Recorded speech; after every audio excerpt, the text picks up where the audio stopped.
안녕하세요. 국고처 3부의 권미정입니다. 이번 주 화요일 오랜만에 들어온 외국인의 수급이 무색하게 유례 없는 비상계엄 사태로 이번 주 우리 시장은 큰 고비를 맞았습니다. 고민과 걱정 많으실 분들을 위해서 오늘 국고처 3부는 시청자 상담 시간을 크게 늘렸습니다. 종목에 대한 깊은 고민들 저희와 함께 풀어가시죠. 오늘도 와우넷 이현상 파트너와 함께합니다. 어서 오십시오. 안녕하세요. 네. 참 투자자분들도 바쁘시고 고민이 음. 많으셨을 것 같고요. 파트너님도 이번 주 많이 바쁘셨을 것 같아요.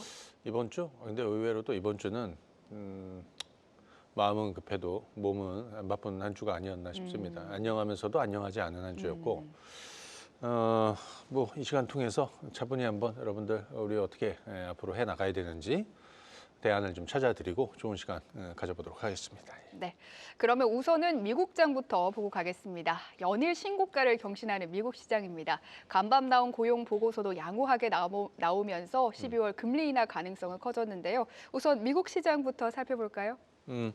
자, 일본 미국 시장은 한국 시장 보면서 미국 시장 대조적으로 이제 비교해 보면 정말 소외받는 시장과 정말 부러운 시장이다라는 것이죠. 자, 그런데 이번 한 주 동안에는 미국 시장도 약간의 이제 혼조세를 좀 보였고 다만 이제 나스닥은 좀 좋았던 이런 상황이에요.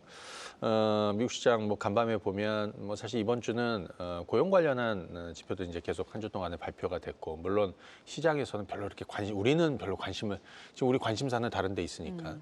자, 근데 이 고용 보고서 발표 있었습니다. 비농업 고용이 예상치를 좀 상회했습니다. 22만 7천 명. 그다음에 실업률 좀 올랐더라고요, 예상보다. 그래서 자, 이거는 뭐 장단에 이런 부분은 좀 있겠지만 일단 시장에서 평가는 괜찮았다 이렇게 볼 수 있겠고요. 그다음에 이번 달에 12월에 미국이 이제 금리를 한 단계 좀 내릴 수 있는 분위기가 최근에 좀 만들어지고 있다라는 거, 또 새 정부에 대한 어떤 기대감들 계속 부각이 되면서 간밤 미증시는 뭐 나쁘지 않았다 이렇게 볼 수 있습니다. 간단하게 3대 지수 좀 보게 될 텐데요. 다우존스 산업지수 한번 보도록 하겠습니다. 이번 한 주 동안의 다우존스 산업지수의 분위기는 전체적으로는 조금 여러분들 어떠세요? 먼저 좀 올라섰다가 이번 주는 좀 정체되는 이런 분위기였죠. 최근에 엔비디아도 다우에 또 편입이 됐지 않습니까? 엔비디아 주가가 조금 신통치 않아요. 그래서 다우가 조금 숨고르기 좀 보였다 이렇게 볼 수 있겠고요. 곧바로 나스닥 차트 한번 보도록 하겠습니다.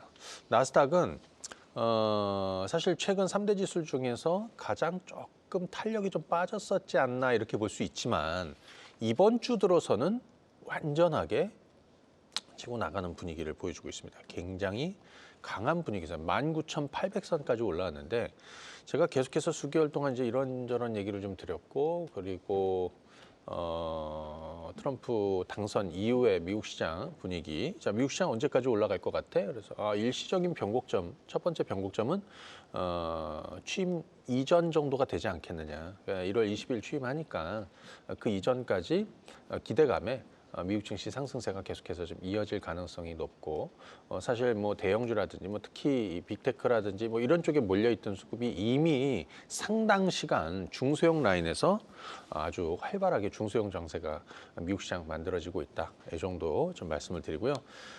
미국채 10년물 좀 보도록 하겠습니다.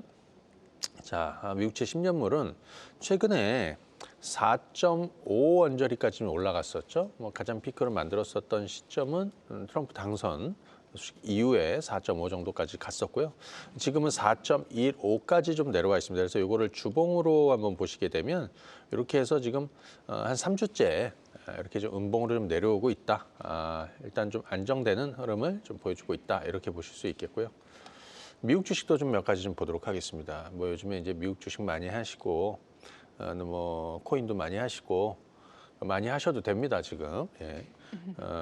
한국 시장 주식은 또 좀 기회를 또 만들어 내겠지만 미국 주식도 뭐 많이 하시고 뭐 코인도 지금 해야 될 때는 아니냐 싶습니다.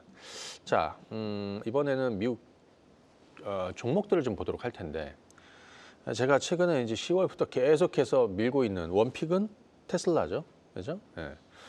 테슬라 주가가 간밤에도 한 5% 올랐어요. 또 뭐 재료가 계속 만들어지고 이런저런 재료가 계속 만들어지고 또 로보택시 또 원가도 좀 낮출 수 있겠다. 뭐 이런 소식도 좀 나오고 있고 뭐 계속 좋습니다. 테슬라 주가는 자 한번 보시죠.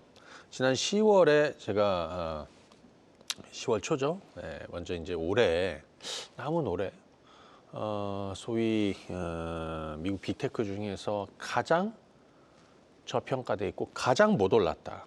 그래서 이거를 시작해야 된다라고 제가 트럼프 당선 이전부터 얘기를 드렸습니다. 이때 그때가 220달러, 30달러 정도 됐고요. 그 이후에 240, 250달러 정도도 왔는데 이때 제가 뭐라고 그랬죠?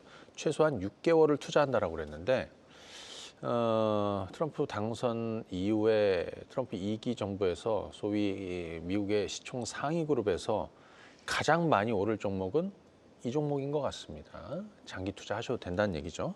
그래서 제가 220, 230, 250, 최근에 무슨 얘기 들으면 400달러 넘을 거라고 그랬고 전고점 넘을 거라고 그랬는데 기본적으로 지금 300 거의 90달러까지 올라왔습니다. 지금 400달러 여기고요. 전고점 얼마 410달러입니다.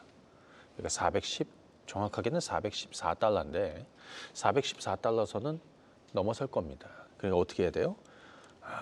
진득하게 들고 가야 됩니다. 장기 투자로 계속 가야 됩니다. 자, 두 번째는 요거 한번 보겠습니다. 이번에는 지난주에 제가 마라홀딩스를 좀 얘기해 드렸습니다. 요즘에 이제 뭐 비트코인이 10만 달러 넘어섰다가 다시 좀 줄하고 있지만 초창기에 들어갔던 비트코인 투자자들의 상당 대부분은 일단 한 10만 달러를 1차적인 뭐 목표 지점, 장기적으로 더 오를 수 있겠죠.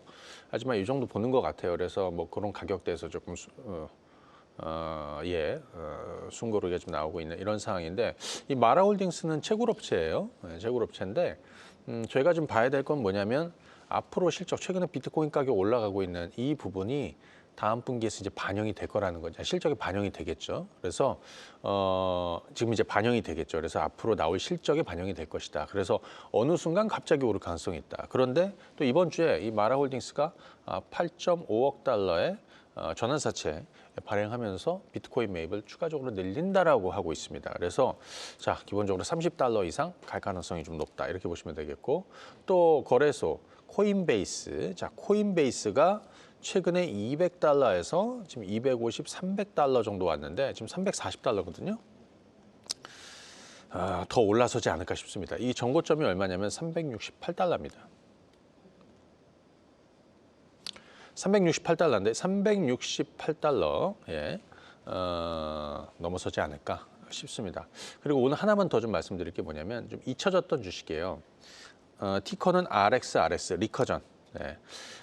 이 리커전 파마슈티컬스인데 정확한 명은 이 티커는 RXRX입니다. 간밤에 얼마 올랐냐면 21% 올랐습니다. RXRX 리커전이 뭐야? 엔비디아가 투자한 의료용 AI 업체입니다. 예.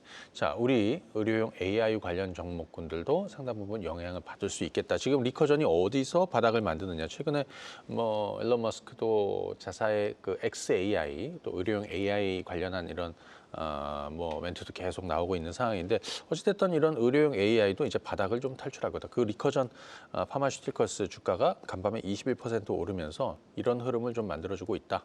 이렇게 보시면 되겠습니다. 미국 주식은 뭐 여기까지 하시죠. 네. 네, 조금 전 속보로 윤 대통령이 오전 10시에 대국민 담화를 진행한다고 합니다.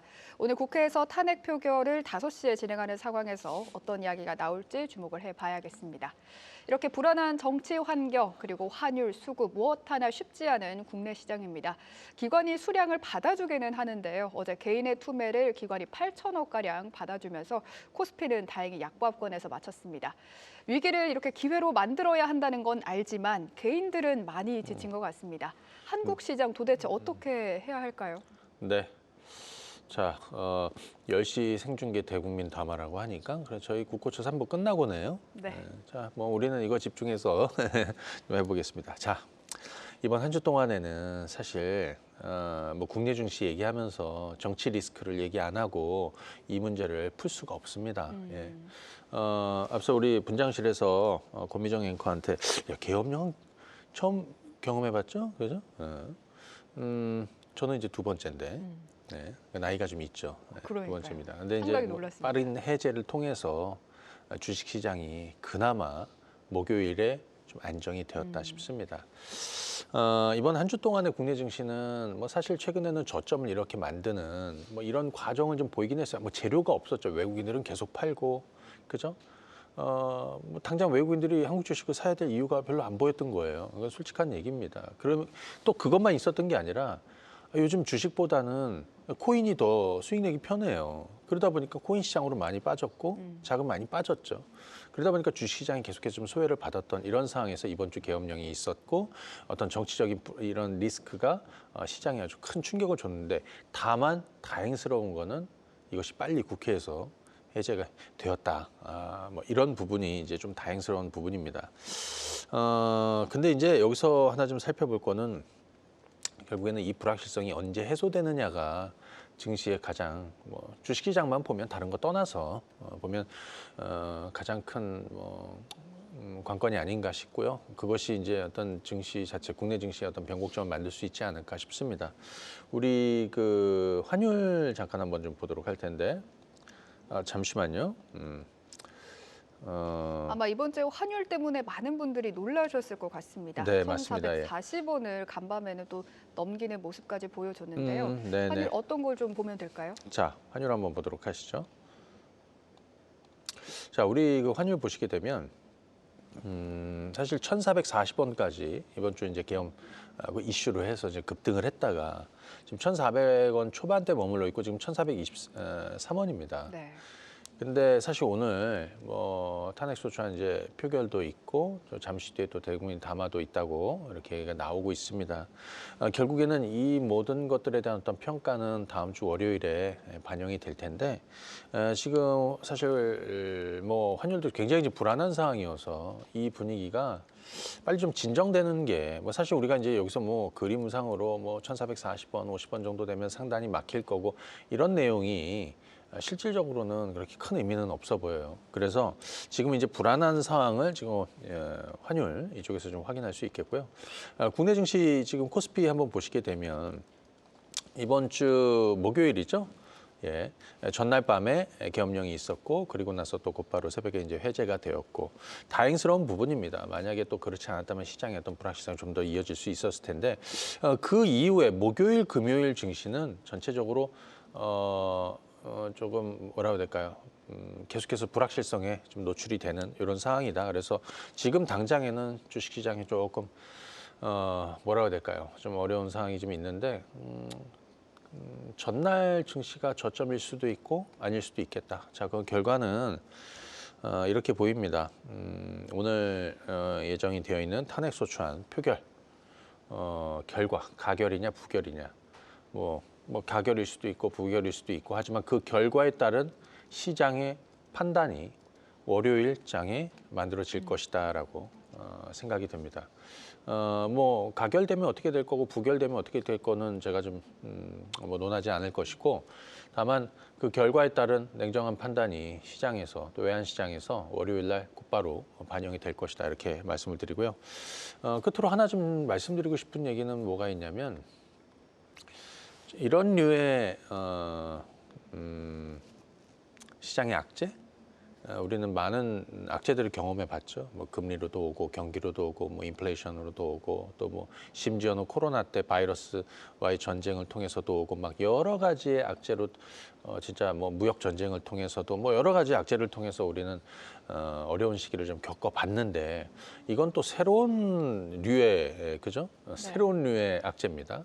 다만 제가 제 책에서도 많이 써드리고 계속해서 말씀드리는 악재와 주가와의 관계라는 거, 그 악재가 처음에는 신선하게 다가왔을 때 시장에 어떤 큰 충격을 주고 시장이 급락을 만들고 공포 국면을 만들고 하지만 그것이 식상해지고 그 악재가 해소되는 그런 기미가 보이게 되면 드라마틱한 반전이 만들어진다. 그래서 늘 그랬지만 시장에 진짜 어떤 큰 초대형 악재라든지 위기 공포 이런 국면이 왔을 때 그 이후에 나는 어떤 대응을 했었느냐. 전 기본적으로 그런 위기가 왔을 때 늘 기회라고 생각했습니다. 왜냐하면 여기서 한 가지 변수는 시스템이 무너지는 건데 그 시스템은 무너지지 않았던 것이죠. 이번에도 무너지지 않았습니다. 예. 그래서 그런 가정하에서는 늘 어떤 큰 위기 이후에는 다시 기회가 온다. 이 부분을 말씀을 드리고요.